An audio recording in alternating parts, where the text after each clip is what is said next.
የፊተኞቹም ወይም የሚመሩትም የሚከተሉትም ሆሳዕና ይሉ ነበር። ሆሳዕና ማለት ታድነን ዘንድ ተማጽነንሃል ማለት ነው፣ አንዱ ፍቺ። ሁለተኛ ደግሞ አቤቱ እባክህ አሁን አድን ማለት ነው። ጠብቀን አድነን፣ አሁን አድን ማለት ነው። ጌታዬ ይፈልገኛል። የታሰርን አህዮች መሆናችን እንዳንረሳ ንስሐ ለመግባት እንድንችል። ሁለተኛ ደግሞ እግዚአብሔር ታስረንም እንደሚፈልገን ማወቃለን። እጅግራችን በነገር በኃጢአት በርኩሰት እንደታሰረም ቢሆን እግዚአብሔር ይፈልገናል። ቁም ነገሩ ግን እየተራገጥን አንፈታም እንዳንል አይደል? የአህያ ችግሩ ሊፈቱ ሲችሉ ምን ይላል? በእርግጫ ተራጋጭ አህያ ከመሆንም እግዚአብሔር ይሰውራል። ምን ታደርጋላችሁ የሚላችሁ ሰው ቢኖር ጌታቸው ይፈልጋቸዋል በሉ።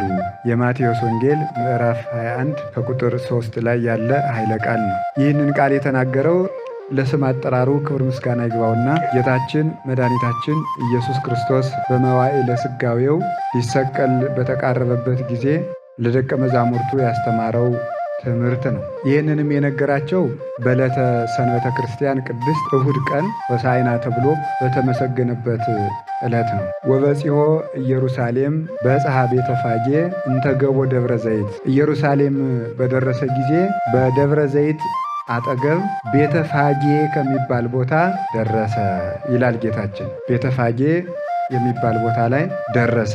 ደቀ መዛሙርቱንም እንዲህ አላቸው፣ ሁሩ ሀገረ ዘቅድሜክሙ፣ በፊታችሁ ወዳለው ሀገር ሂዱ። ወትረክቡ እድግተ እስርተ ምስለ እዋላ፣ ከግልገሏ ጋር የታሰረች አህያ ታገኛላችሁ። ፍትሕወን ወአምጽእወን ሊተ፣ እነሱንም ከታሰሩበት ፈታችሁ አምጡልኝ አላቸው። ደቀ መዛሙርቱም ጌታችን መድኃኒታችን ኢየሱስ ክርስቶስ እንዳዘዛቸው አደረጉ። 2 አህዮችን አገኙ። 2ቱን አህዮችም ይዘውለት ፈተው አመጡ። ወረሃኑ አልባሲሆሙ፣ ልብሳቸውን በአህዮቹ ላይ አነጠፈልን። ሐዋርያት በአህዮቹ ጀርባ ላይ ልብሳቸውን አውልቀው ለጌታችን ለመድኃኒታችን ለኢየሱስ ክርስቶስ አነጠፉለት። ከዚህ በኋላ ሕዝቡ ሁሉ ሲያዩ ብዙ ሕዝቦችም አይተው ከአህያይቱ በታች ልብሳቸውን አነጠፉለት። ሐዋርያት ከልብሱ ላይ ነው ከአህያይቱ ላይ ነው ያነጠፉ። ሕዝቡ ደግሞ ከአህያይቱ በታች ልብሳቸውን አነጠፉ። ሌሎች ደግሞ ከዛፉ ላይ ቅጠል እየቆረጡ ያነጥፉለት ነበር። ምን ስር የሚያነጥፉለት? ከአህያይቱ በታች ያነጥፉለታል። ጌታችንም በአህዮቹ ላይ ተጭኖ ወደ ኢየሩሳሌም ሄደ። ወደ ኢየሩሳሌም በአህያ ተጭኖ የሄደበትን ምክንያት ወንጌላዊው ቅዱስ ማቴዎስ ሲነግረን ይህ ሁሉ የተደረገው የጽዮንን ልጅ እንዲህ በሏት፣ ይህ ሁሉ የተደረገው በነቢይ የተነገረው ትንቢት ይፈጸም ዘንድ ነው። ትንቢቱም እንዲህ የሚል ነው፣ የጽዮንን ልጅ እንዲህ በሏት፣ እነሆ ትሑት የባሕርይ አምላክ የሚሆን ንጉሥሽ በአህያ ተጭኖ ይመጣል በሏት ተብሎ አስቀድሞ በነቢዩ በዘካርያስ የተነገረው ትንቢት ይፈጸም ዘንድ ጌታችን በአህያ ተጭኖ ወደ ኢያሪኮ ከኢያሪኮ ተነስቶ ወደ ቤተ ፋጌ፣ ከቤተ ፋጌ ተነስቶ ወደ ኢየሩሳሌም፣ ከኢየሩሳሌም ወደ መቅደስ ገብቷል ማለት ነው። 16 ምዕራፍ ነው። ከቤተ ፋጌ እስከ ደብረ ዘይት 14ቱን በእግሩ ሂዶ 2ቱን በእናቲቱ አህያ ተጭኖ ሂዶ በግልገሊቱ ደግሞ መቅደሱን 3 ጊዜ ዞሮበታል። ይህንን ሲፈጽም በፊት የሚሄዱትም በኋላ የሚከተሉትም ሕዝቦች ሆሳዕና በአርያም ለዳዊት ልጅ ሆሳዕና መባል ይገባዋል፣ ቡሩክ ዘይመጽእ በስመ እግዚአብሔር፣ በእግዚአብሔር ስም የሚመጣ የተባረከ ነው እያሉ ያመሰግኑ ነበር ይላል። ይሄ እንግዲህ ጥሬ ታሪኩ ነው ማለት ነው። ከውስጥ የሚመጣ የአባቶቻችን ያስቀመጡልን ምስጢር አለ። እንዲሁ ከላይ ሰሙ ላይ ከተቀመጠው ነገር ጥቂት ነገሮችን ልንገራችሁ። ወደ ውስጥ ሳንገባን ታሪኩ ብቻ እንግዲህ ተመልከቱ። ቅዱሳት መጻሕፍት እንደ ምንድን ናቸው? እንደ እሸት ናቸው። እሸት ስለሆኑ ፈልፍለን የምንበላው እሸት አለ፣ እንዳለ የምንበላው እሸትም አለ። ፍሬውን የምንበላው እሸት አለ፣ አገዳውንም ጭምር የምንበላው እሸት አለ። ቅዱሳት መጻሕፍት እንደዚያ ናቸው። በታሪክነታቸው ብቻ ያስተምራሉ፣ ከውስጥ በደበቁት ምስጢርም ያስተምራሉ። በሁለቱም ነው የሚያስተምሩት። በላይኛው በሰሙ ብቻ ሲያስተምሩን ጌታችን መድኃኒታችን ኢየሱስ ክርስቶስ ደቀ መዛሙርቱን ምንድን ነው ያላቸው? በፊታችሁ ወዳለ ሀገር ሂዱ፣ የታሰረ አህያ ታገኛላችሁ። ያንን አህያ ፈታችሁ አምጡልኝ፣ ሰው ደግሞ ያገኛቸዋል። በጣም አደገኛ ትእዛዝ ነው ይሄ። ይህንን መታዘዝ የሚችል አይምሮ የት ይገኛል? አንደኛ ሀገሩ ተጠቅሷል? አልተጠቀሰም። በፍጹም አልተጠቀሰም። ስንት ኪሎ ሜትር ሊወስድ ይችላል? ሀገር ወደፊት ወዳለው ሀገር ነው ያለው። ወደፊት 10 ዓመት የሚያስጉዝ ቢሆንስ? ይህን ያህል አልተባለም። የሚታዘዝ ሰው ዝም ብሎ ነው መታዘዝ ያለበት ማለት ነው። ዝም ብሎ ይህን ያህል ሂድ ተብሎ እንዴት ሊሆን ይችላል? የማይቻል ነገር ሁሉ ለሚታዘዝ ሰው ይቻላል። ለዚህ ነው ሲራክ ሲናገር አባትህ ባረጀ ጊዜ ፀሐይ በእንቅብ አጠራቅመህ ቤት ውስጥ አግብተህ አሙቀኝ ቢልህ እምቢ አትበለው የሚለው። እንግዲህ ፀሐይን በእንቅብ አጠራቅሞ አስገብቶ ማሞቅ አይቻልም። የማይቻል ነገር ቢሆን እንኳን እምቢ አትበል። ስለመታዘዝህ ይደረጋል። ስለመታዘዝ የማይቻል ነገር ስለመታዘዝ ይደረጋል። ስለዚህ የማይቻለውን ነገር መታዘዝ ሁሉን ያስችላል። ቅዱሳን ሐዋርያት በጣም አስደናቂዎች ናቸው። አራያ የሌላቸው፣ አብነት የሌላቸው እንዲሁ ዝም ብሎ ወደ እሱ ሀገር ሂዱ እንዲሁ እኮ አህያው የስንት ቀን ጎዳና ይፈጃል? ማን መንገዱን ነው የሚያሳየን? ያሰረን ሰውዬ እንዴት ሊለቀን ይችላል? ረማ የማይታሰብ ሰው። ሰውየው መጥቶ ምንድነው የምታደርጉት ሲላችሁ ባለቤቱ ይፈልጋቸዋል በሉ። ይሄ መልስ ይሆናል? እስቲ እግዚአብሔር ያሳያችሁ። አህያ ሰው ሰርቆ አስሮ ዝም ብላችሁ ሂዳችሁ ስትፈቱ አይ ባለቤቱን የላከም ብትሉ ዝም ብሎ ይሰዳችኋል? በድንጋይ ይፈልጣል እንጂ። ይህንን ዋጋ ከፍለው ነው ሄዱ እና እነሱም ሄዱ አመጡ። እና ለሰው ልጅ የሚያስፈልገው ምንድን ነው? እሺ ባይነትና ምንድን ነው? መታዘዝ ነው። አለማንጎራጎር። እሺ ባይነት፣ መታዘዝ፣ ትህትና እና እሺ በሉ ነው የምላችሁ። ሰው ሳንመርጥ መታዘዝን እንልመድ። ሰው ሳንመርጥ በእውነቱ ማለት በፍጹም ኦርቶዶክሳዊነት ማለት ሁሉ መታዘዝ ነው። እንግዲህ ጌታችን ወደ ኢየሩሳሌም በተቃረበ ጊዜ ወቀሪቦ ኢየሩሳሌም በተቃረበ ጊዜ ወዴት ሄደ? ቤተፋጌ ደረሰ። ቤተፋጌ ትርጉሙን አባቶቻችን በብዙ ጎዳና የተረጉሙታል። አንድ ፋጌ የሚባል ሰው ስለነበረበት በዚያ ቤተፋጌ ተብሏል ብለው ይተረጉማሉ። ከንፈሩ የተሰነጠቀበት ሰውም ስለነበረ በዚያም ቤተፋጌ ተብሏል ይላሉ። ከንፈሩ ፋግ ያለበት ሰው ስለነበር ነው ይላሉ። ሶስተኛ ደግሞ ቤተፋጌ የተባለበት ምክንያት ፋጌ ማለት የተመሳቀለ ማለት፣ ስለዚህ የተመሳቀለ ጎዳና ማለት ነው። ከተመሳቀለ ጎዳና ላይ ብሎ ሆኖ ነው ጌታ ሐዋርያትን ሂዱ እና ይዛችሁ ነው ያላቸው። ለምንድን ነው እንደዚህ ያደረገው? ተሰቅዬ ዓለምን የማድንበት ጊዜው ደርሷል ማለት። ቤተፋጌ ላይ ቆሞ አህያ አምጡልኝ ብሎ ያዘዘበት ምክንያት ተሰቅዬ ዓለምን የማድንበት ቦታ ደርሷል ማለት። ይቺ ቤተፋጌ በቢታንያ አካባቢ ያለች ናት። ቢታንያ ደግሞ የድሆች መንደር ናት። ስሟም ራሱ የድሆች መንደር ማለት ነው። ስለዚህ የድሆች መንደር ስለሆነች ክርስቶስ ቅዱሳን ሐዋርያትን የላካቸው ከድሆች መንደር ሆኖ ነው። ያን ያደረገበት ምክንያት ደግሞ እየነገርኳችሁ ነው። አህያ አምጡልኝ ዓለም ከቢታንያ አጠገብ ሆኖ ነው። ጌታችን ያረገም በቢታንያ ነው። ይህን ያደረገበት ምክንያት አንድ ልዕልናን የሚያመጣው የመንፈስ ድህነት ነው። ሁለተኛ ደግሞ ምን ማለቱ ነው? ድሆችን ከፍ ከፍ ላደርጋቸው መጥቻለሁ ማለቱ ነው። ስለዚህም በቤተፋጌ ሆኖ ቅዱሳን ሐዋርያትን ላካቸው። ሀገረ ዘቅድሜክሙ በፊታችሁ ወዳለ ሀገር ሂዱና አህያ የታሰረ ታገኛላችሁ ብሏል። የታሰረ አህያ አምጡልኝ ያለው ለምን ይመስላችኋል? የመጀመሪያ አህያ ለምንድን ነው የመረጠው ጌታ? ፈረስ ማስመጣት ይችላል፣ በቅሎ ማስመጣት ይችላል፣ ግመልም ሌላውንም ማስመጣት ይችላል። አንድ ትንቢቱ እንዲፈጸም ነው። ትንቢቱ ምንድን ነው? አጠፍ ሰረገላ እምኤፍሬም ወአፍራሰ እምይሁዳ፣ ከኤፍሬም ሰረገላን ከይሁዳም ፈረስን አጠፋለሁ የሚል ትንቢት አለ። ከኤፍሬም ሰረገላን ከማን? ከይሁዳም ፈረስን አጠፋለሁ የሚል ትንቢት አለ። ይህ ማለት ምን ማለት ነው? ሰረገላ ኤፍሬም የሚባለው 10ሩን ነገድ የሚወክል ነው። 10ሩን ነገድ ብዙ ጊዜ ሲጠራው እስራኤል ብሎ ይጠራቸዋል ቅዱስ መጽሐፍ። ሌላ ጊዜ ደግሞ ሰማርያ ብሎ ይጠራቸዋል። ሌላ ጊዜ ኤፍሬም ብሎ ይጠራቸዋል። ስለዚህ ከኤፍሬም ሰረገላን አጠፋለሁ ሲል 10ሩ ነገድ ነው። ከይሁዳ ፈረስን አጠፋለሁ ሲል ደግሞ 2ቱ ነገድ በኢየሩሳሌም የሚኖሩት ናቸው።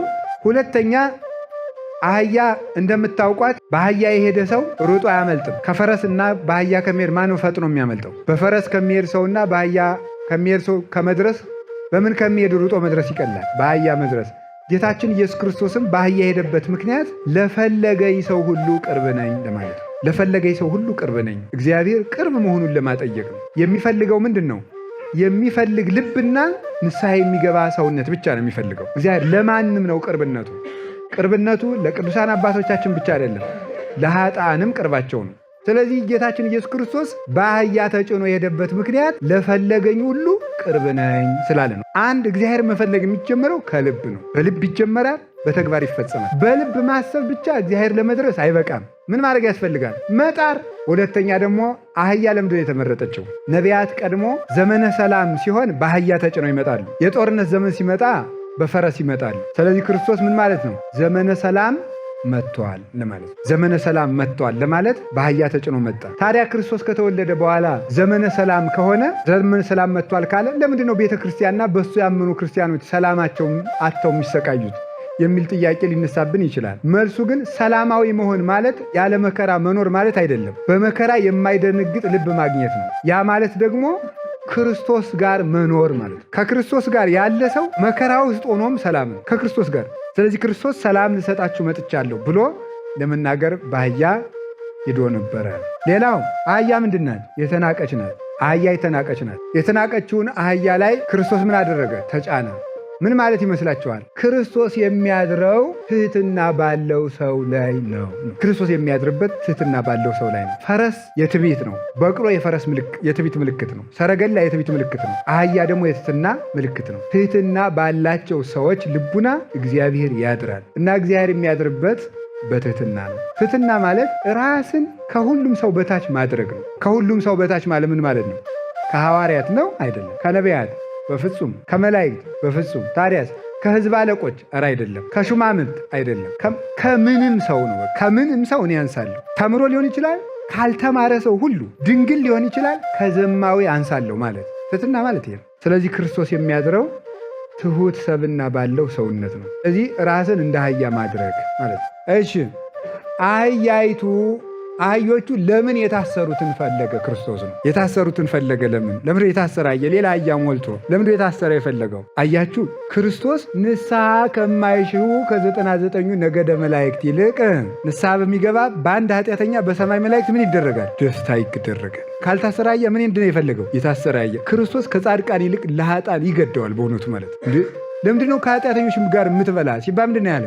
እኔ ጻድቅ ልጠራ አልመጣሁም አይደል ናቸው እንዴ? ይመጻይኩ ጸው ጻድቃን አለ ኃጥአነ ለንስሐ ህሙማን ይፈቅድ ወላቃቤ ሥራይ ዋኮ ጠወያን። ባለመድኃኒት የሚፈልጉት ታማሚዎች እንጂ ጤነኞች አይደለም። ውሃ የሚያስፈልጋቸው የጠጡ አይደሉም፣ የተጠሙ ናቸው። ውሃን መታጠብ የሚፈልጉት ያደፉ እንጂ የታጠቡ አይደለም። ክርስቶስ የሚያስፈልገን እንዲያውም ለኃጥአን ነው። ስለዚህ ምንድን ነው ከጻድቃን ይልቅ ለኃጥአን ልዩ እንክብካቤን ያደርጋል። ስለዚህ የታሰረ አህያ ነው። ሁላችንም የታሰርን አህዮች ስለሆን ፈልጎ አምጥቶናል። የታሰርን አህዮች ነው። አሁንም እንደታሰርን ግን የሚገርመኝ ነገር ይሄ ነው። የታሰረ አህያ ሄዳችሁ ፈታችሁ። አሁን ለምን ትፈልጋለህ? ግን አንድ ነገር ማወቅ አለባችሁ። አህያው ሲፈታ አንድ ጉዳይ አለ። ምን የሚል ምን ትሰራላችሁ የሚል። ያ አህያ ሲፈታ የሚበሽቀው ሰውዬ ማን ይመስላችኋል? ዲያብሎስ ነው። ንስሐ ስንገባ የማይፈልግ ማለት ነው። እና ምንድን የሚያደርገው? አንደኛ ለራሳችን የሚለን ምን ይመስላችኋል? አይ በፍጹም ይሄን አንተ ከዚህ በኋላ 11 ጊዜ 21 ጊዜ ተናዛሃል፣ በፍጹም የምትረባ ሰው አይደለህም ሊል ይችላል። አህያው ሲፈታ ምን ትሰራላችሁ የሚል ነው። ካህናትን ያሰናክላቸዋል የታሰረ እንዳይፈቱ። አይገሌ አይመለስም ይላሉ። እሱ እኮ እንደዚህ የሚል ምን ትሰራላችሁ የሚላቸው። ሊፈቱ ሲሉ በፍጹም እገሌ አይረባም ወደ ነገሌ ዙር የሚለው ዲያብሎስ ካህናት እንዲሰለቹ ያደርጋል። የሚናዘዘው ሰው ደግሞ ራሱ እንዲሰለች ያደርገዋል። አንድ ተስፋ ያስቆርጠዋል። በቃ እኔ እንግዲህ ስንቱን አልፌ ነው ምድነው ያሰኘዋል። ሁለተኛ ደግሞ ምን ያደርገዋል? ንስሐ አባቱ እንደሰለቸው እንዲያስብ ያደርገዋል። ይህንን ተሻግሮ ማለፍ ይጠይቃል። ምንድን ያለ ግን ጌታ ምን ትሰራላችሁ ካላችሁ ጌታቸው ይፈልጋቸዋል። እኔ ሁሉ ኃጢአት ሰርቼ ከ20 ካህን ከ10 ካህን ተናዘዝኩ፣ ግን አልተመለስኩም። እንግዲህ ወደ ንስሐ የምገባው ምን ላደርግ ነው የሚል ጥያቄ ቢነሳበት ሰው መመለስ ያለበት ምንድን ነው? ጌታዬ ይፈልገኛል። ትልቁ ነገር ምንድን ነው? ጌታዬ ይፈልገኛል። የታሰርን አህዮች መሆናችን እንዳንረሳ ንስሐ ለመግባት እንድንችል። ሁለተኛ ደግሞ እግዚአብሔር ታስረንም እንደሚፈልገን ማወቅ አለብን። እጅግራችን በነገር በኃጢአት በርኩሰት እንደታሰረም ቢሆን እግዚአብሔር ይፈልገናል። ቁም ነገሩ ግን እየተራገጥን አንፈታም እንዳንል ነው አይደል? የአህያ ችግሩ ሊፈቱ ሲችሉ ምን ይላል? በእርግጫ ተራጋጭ አህያ ከመሆንም እግዚአብሔር ይሰውረን። ያንን ነው የማይፈልገው እግዚአብሔር። ፈተው ወሰዱለት። ይህንን በንስሐ እየፈቱ ለክርስቶስ የሚወስዱ ካህናትን እግዚአብሔር አያሳጣን። ምን አረጉለት? እዚያ ላይ ልብስ አለበሱለት።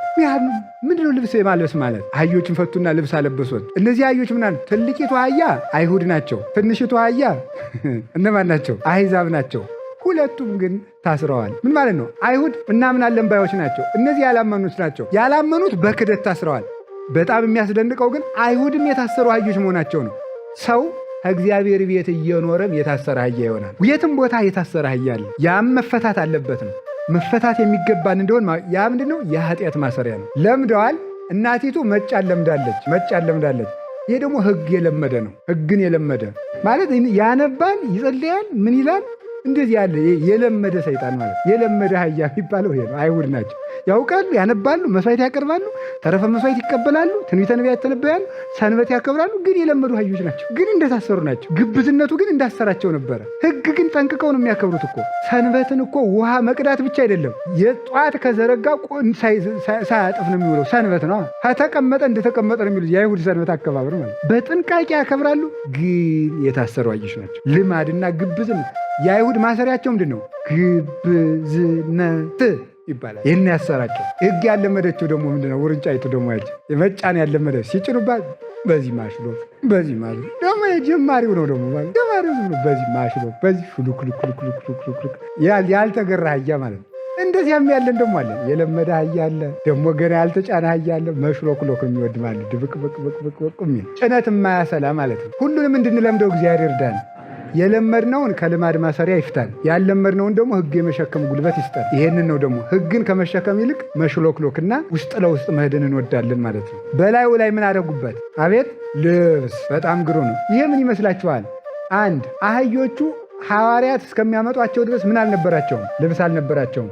ልብስ የተደረገባቸው ምንድን ነው? ለጌታ እንዳይቆረቆሩ ነው። እንዲመቸው ብለው ነው የአቅማቸውን ማድረጋቸው ነው። ስለዚህ ማለት ነው ቀድሞ ንስሐ ሳይገባ ለክርስቶስ ይጎረብጥ የነበረ ሰው ንስሐ ሲገባ ምን ይሆናል? የሚመች ይሆናል። ከዚህ በኋላ ክርስቶስ ምን ይልበታል? ያድርበታል። ልብሱን ይለብሳል። ያ ልብሱ ምንድን ነው? ልጅነት ነው። አባቶቻችን ደግሞ በምንመስለውታል የሐዋርያት ትምህርት ነው ይላሉ። አህያ አላዋቂነት ነው። በላይ ሐዋርያት ያለበሱት ልብስ ግን ቅዱሳን ሐዋርያት ያስተማሩት ትምህርት ነው። ከዚህ በኋላ ምን ይላል? ሰው ሳይማር እንደ አህያ ሆኖ አላዋቂ ሆኖ ሊያጠፋ ይችላል። ኋላ ግን የሐዋርያት ትምህርት በላዩ ላይ ልብስ ከሆነለት በኋላ የክርስቶስ ማደሪያ ለመሆን ይበቃል። አንዳንዱ ባለማወቅ ይጎረብጣል፣ አንዳንዱ ባስተዳደጉ ይጎረብጣል፣ አንዳንዱ ለምዶበት ይጎረብጣል። ልብስ ሲለብስ ሁሉም ይመቻል፣ የማይጎረብጥ ይሆናል። ያ ልብስ ምንድን ነው? አንድ ንስሐ ነው፣ አንድ ልጅነት ነው፣ አንድ የቅዱሳን ሐዋርያት ትምህርት ነው። ሌላ ደግሞ ምንድን ነው? አህያ ምዕመናን ናቸው። ሌላስ? ልብሱ ክርስቶስ ከባቴ አበሳ ነው። እንግዲህ ጥሩ አህዮች ለመሆን ያበቃል። እውነቴን ነው የምነግራችሁ። ያቺ አህያ ልብስ ይሄ ነው። እሺ ከግርበታች የተነጠፈው ምንድን ነው? አህያይቱ ግርበታች ይሄ በጣም ይደንቃቸዋል እኮ። እነዚህ ደግሞ ምንድናቸው? ከላይ አህያይቱ ለብሳለች፣ ደግሞ ምን ለብሷታል? ይሄ ምንድን ነው? የሐዋርያትን ትምህርት ተምረው የሥጋ ፍላጎታቸው ለክርስቶስ ብለው የሚንቁ ሰዎች ናቸው። ያታች የተለጠፈው ልብስ እሱ ነው። የሥጋ ፍላጎታቸውን ንቀው ራሳቸውን የሚገዙ ሰዎች ታችኛው ልብስ ተብለዋል። ሌላ ደግሞ አበው ምን ብሎ መስለውታል? ለቅዱሳን የሚደረግ ክብር ነው። ለሐዋርያት፣ ለጻድቃን፣ ለሰማዕታት የሚደረግ ምክንያቱም ምንድን ነው? ከአህያይቱ ላይ ማን አለ? ክርስቶስ አለ። ከቅዱሳን ላይ ማን አለ? ክርስቶስ አለ። አህያይቱ ክብር የማይገባት እንስሳ ብትሆንም ክርስቶስ ስለተጫናት ልብስ እንዳነጠፍንላት ሁሉ ልክ እንደዚህ ቅዱሳን አባቶቻችን ክርስቶስ ስላደረባቸው ክብር ይደረግላቸዋል። ምን ብሏል እሱ? ቃሌን የጠበቀ ሰው ቢኖር እኔም አባቴ መተን እናድርበታለን። የዮሐንስ ወንጌል ምዕራፍ 14 ላይ። ስለዚህ አህያይቱን ስለተጫናት እንደተነጠፈላት ክርስቶስ ያደረባቸው ቅዱሳን ሁሉ እንሰግድላቸዋለን፣ እናነጥፍላቸዋለን፣ እንጎዘጉዝላቸዋለን፣ በዓል እናከብርላቸዋለን። ለምን? እላያቸው ላይ ማን አለና? ክርስቶስ ስላደረባቸው ማለት። ክርስቶስ ላደረባቸው ማንጠፍ ለክርስቶስ ማንጠፍ ነው። እነዚያን ነቅፏቸዋል፣ ክርስቶስ አልነቀፋቸውም። ለቅዱሳንም ማንጠፍ፣ ቅዱሳንን ቄጠማ መጎዝጎዝ፣ መስገድ በፍጹም ይሄን ክርስቶስ ይወደዋል። እሱንም እናገኝበታለን። ሶስተኛ ደግሞ ምን ያራሉ? ከሐዋርያት እግር ስር እያመጡ ገንዘቡን ያፈሱት ነበር ይላል። እነማን? በዘመኑ የነበሩ ክርስቲያኖች። የሐዋርያት ሥራ ምዕራፍ 4-5 ስታነቡ እስከ ምዕራፍ 8 ድረስ ይህን የሚናገረው ያመኑት ሁሉ አንድ ልብ ነው ያላቸው፣ ገንዘባቸው አንድ ነው፣ ይሸጣሉ፣ ያላቸውን ለሐዋርያት ያስረክባሉ። ከእግር ስር ማንጠፍ ማለት ለክርስቶስ ደቀ መዛሙርት አስራት፣ በኩራት፣ ስለት ይወጣላቸዋል። አስራት ይወጣላቸዋል፣ ስለት ይወጣላቸዋል። ለቅዱሳን ስለት ይቀርባል። ስለ ክርስቶስ ፍቅር ብለው ራሳቸውን የናቁ ሰዎች እታች የተነጠፈውን ልብስ ይመስላሉ። የሚገርም ነው። ከዛፉ እየቆረጡ ያነጠፋሉ። የቆረጡ ያነጠፉት ደግሞ ምንድን ነው? ይህ የእግዚአብሔር ቸርነት ነው ይላሉ ሊቃውንቱ። የእግዚአብሔር ቸርነት ነው። የቆረጠፉ ያ እግዚአብሔር አብቅሎን የሰጠ ዛፉን እነሱ ዝናብ አላዘነሙም፣ ፀሐይ አላወጡም። እግዚአብሔር ፀሐይ ያወጣለት፣ እግዚአብሔር ባዘነበለት እንጨት ነው ያመጡለት። እግዚአብሔር በቸርነቱ በመግቦቱ ጠብቆ ለትሕትና የሚያበቃቸው ሰዎች ናቸው። ስለዚህ በእግዚአብሔር ቸርነት ለአህያይቱ ምን ተደረገላት? መጎዝጎዝ የማይገባት አህያ ክርስቶስ ስላደረባት ምን ተደረገላት? ቅጠል ተቆርጦ ተነጥፍለት። ሰዎች ሁሉ የማይገባቸው ሲሆኑ የሚሰጣቸው ክብር በእግዚአብሔር ቸርነት የተሰጠ እንደሆነ እንዲያስቡ ነው። እግዚአብሔር ስላደረባቸው የተነጠፈላቸው እንጂ እነሱ ለመነጠፍ የሚገባቸው ስለሆኑ አድርገው እንዳያስቡ የእግዚአብሔር ቸርነት እንዲነጠፍልሽ አደረገች። ገንዘቡ ግን የእግዚአብሔር ነው። ያበቀለ እሱ ነው። ያደረቀ እሱ ነው። ያለመለመ እሱ ነው። ልክ እንደዚህ ሁሉ ይህ ከዓለም የሚመጣው ክብር ሁሉ ለከበረ ሰው የሚመጣው ክብር ሁሉ እግዚአብሔር ሰጥቶ እንጂ አንተ አይደለህም ለማለት ይህንን አድርገዋል። ዘንባባ ጫፉ እሾህ ነው። ክርስቶስ አሸናፊ እግዚአብሔር ነው ለማለት ነው። አሸናፊ እግዚአብሔር ነው። እግዚአብሔር ተዋጊ ነው ይላል አይደለም? እግዚአብሔር ተዋጊ ነው ይላል በኢሳይያስ በነቢያት ሁሉ ስታነቡ እግዚአብሔር አምላካችሁ በቀለኛና የሚዋጋ አምላክ ነው ይላል። ማዋጋት የማሸነፍ ምልክት ነው፣ መዋጋት። ስለዚህ የክርስቶስ የድል ነሽነቱ ምልክት ነው የዘንባባው እሾሁ ማለት ነው። ሌላው ዘንባባን በእሳት ሲያቃጥሉት ምን ይላል? እሳት ፈጽሞ አይበላውም፣ የክርስቶስም ባህሪው ጨርሶ አይመረመርም። ስለዚህ አንተ ፍጡር አይደለህም አሸናፊ እግዚአብሔር ነህ ሲሉ ዘንባባን አቅርበውለታል። ሁለት ባህሪ ጨርሶ አይመረመርም ሲሉ ዘንባባን አቅርበውለታል። ተምር ዛፍ አቅርበውለታል። ተምር እሾህ አለው፣ አሁንም አሸናፊ ስለሆነ ነው። ተምር ረጅም ነው፣ ልዑል እግዚአብሔር ነህ ሲሉት ነው። ሌላስ ደግሞ ምን አድርገውለታል? የተምር ፍሬው ስንት ነው? አንተም ዋሂደ ባህሪ ነህ፣ ባህሪህ አንድ ነው አይከፈልም ለማለት ተምር አቅርበውለታል። ዘይት ወይም ደግሞ ወይራ ያነጠፉለታል። ወይራ ብሩህ ነው፣ አንተ የዓለሙ ሁሉ ብርሃን ነህ ሲሉት ነው። ወይራ ጽን ነው፣ አንተ የዓለሙ ኃይል ነህ ሲሉት ነው። ወይራ መስዋዕት ነው፣ መስዋዕት ሆነህ ዓለምን የምታድነው አንተ ነህ ሲሉ፣ ስለዚህ ለመስዋዕትነቱ፣ ለብርሃንነቱ፣ ለጽንነቱና በልጅነት የሚያከብር ለመሆኑ መዝሙር 22 ላይ ስትመለከቱ ራሴን በዘይት ቀባ ይላል። በልጅነት አከበርከኝ ማለት ነው። ወይራ ቅባት ይሆናል። ስለዚህ ክርስቶስም በልጅነት የምታከብር ነህ ለማለት የወይራ ዝንጣፊ ይዘው አመስግነውታል። ሌላ በእስራኤል ባህል መሰረት ዘንባባ ይዞ ማመስገን የደስታ ምልክት ነው። አብርሃም ይስሐቅን በወለደ ጊዜ ዘንባባ ይዞ አመስግኖ ነበረ። ደስታችን አንተ ነህ ለማለት ዘንባባ እየቆረጡ አመስግነውት ነበር። ከዚያ ምን ሆነ? 14 ምዕራፍ ሄዷል። 10ሩ የ10ሩ ቃላተ ወንጌል ምሳሌ ነው። 4ቱ የአራቱ ኪዳናት ምሳሌ ነው። 4ቱ ኪዳን የሚባሉ ኪዳነ ኖህ፣ ግዝረት አብርሃም፣ ክህነተ መልከጼዴቅ እና ጥምቀተ ዮሐንስ ናቸው። እነዚህ ሲፈጸሙ ክርስቶስ ሰው ሆነ ለማለት 14ቱን ምዕራፍ በእግር ሂዷል። ቤተ መቅደሱን በአህያይቱ ዙሮ ገብቶ ተመስግኗል። ሲመሰገን እንዲህ ነበረ። የፊተኞቹም ወይም የሚመሩትም የሚከተሉትም ሆሳዕና ይሉ ነበር። ሆሳዕና ማለት ታድነን ዘንድ ተማጽነንሃል ማለት ነው፣ አንዱ ፍቹ። ሁለተኛ ደግሞ አቤቱ እባክህ አሁን አድን ማለት ነው። ጠብቀን አድነን፣ አሁን አድን ማለት ነው። ደግሞ በአንድ በኩል ደግሞ ታድነን ዘንድ ተማጽነንሃል ማለት ነው። ስለዚህ አሁን አድን ማለቱ በክርስቶስ የመዳን ቀን መቼ ነው? ዛሬ ነው። ዕለት ዕለት ክርስቶስ ዓለምን ሲያድን እና ሲጠብቅ አባቴ እስከ ዛሬ ይሰራል እኔም እስከ ዛሬ እሰራለሁ እንዳለ ዕለት ዕለት ሰዎችን የሚያድን እረኛና የነፍሳችን ጠባቂ እውነተኛ ድነትን ያደረገልን የነፍሳችን መድኃኒት መሆኑን ለማጠየቅ ሆሳዕና በአርያም ማለት በሰማይ ላለ መድኃኒት ምስጋና ይገባል። በሰማይ ላለ ማለት ነው አምላክ ለሆነ ፈጣሪ ላለ በአርያም የጨመሩት በአርያም ሆሳዕና በአርያም በሰማይ ላለ መድኃኒት ምስጋና ይገባል የተባለበት ምክንያት ምን መሰላችሁ? ክርስቶስ ሩቅ ብሲ አይደለም። የሩቅ ብሲ መድኃኒት የዘላለም ሕይወት ሊሰጥ አይችልም። ስለዚህ ክርስቶስ ምንድን ነው? የዘላለም ሕይወት የሰጠበት ምክንያት አምላክ ስለሆነ ነው። ለዚህ ነው በአርያም የተባለበት ምክንያት የፍጡር ደም አያድንም። ፈጣሪ የተዋህደው ደም ግን ለዓለም ሁሉ ሕይወትን ሰጥቷል። ያስተማረን እግዚአብሔር ስሙ የተመሰገነ ይሁን። ወስብሐት ለእግዚአብሔር። ይቆየን።